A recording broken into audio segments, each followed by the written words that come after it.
സദ്ഗമയ എന്ന ഈ സ്പിരിച്വൽ ചാനലിലോട്ട് എല്ലാവർക്കും സ്വാഗതം.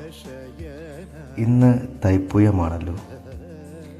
നിങ്ങളുടെ വീട്ടിലെ ദുരിതങ്ങൾ അകറ്റാൻ ഈ ചെറിയ കാര്യം ഒന്ന് ചെയ്യാമോ സുഹൃത്തുക്കളെ? വേറൊന്നുമല്ല, ശ്രീ വള്ളിദേവയാനി സമേതനായ ശ്രീ മുരുകസ്വാമിയുടെ മുന്നിൽ 6 നെയ്ത്തിരിയിട്ട മൺവിളക്ക് നിങ്ങളൊന്ന് കത്തിച്ച് നോക്കൂ. 6 ദിവസം നിങ്ങളുടെ ഉള്ളിലുള്ള ആഗ്രഹങ്ങൾ, അത് എത്ര കഠിനമായ ആഗ്രഹമായാലും ഭഗവാന്റെ പാദത്തിൽ സമർപ്പിച്ചുകൊണ്ട് ഈ 6 ദിവസവും മുടങ്ങാതെ രാവിലെയും വൈകുന്നേരവും സൂര്യാസ്തമനത്തിന് മുന്നും സൂര്യാസ്തമനത്തിന് ശേഷവും ഒന്ന് കത്തിച്ച് നോക്കൂ.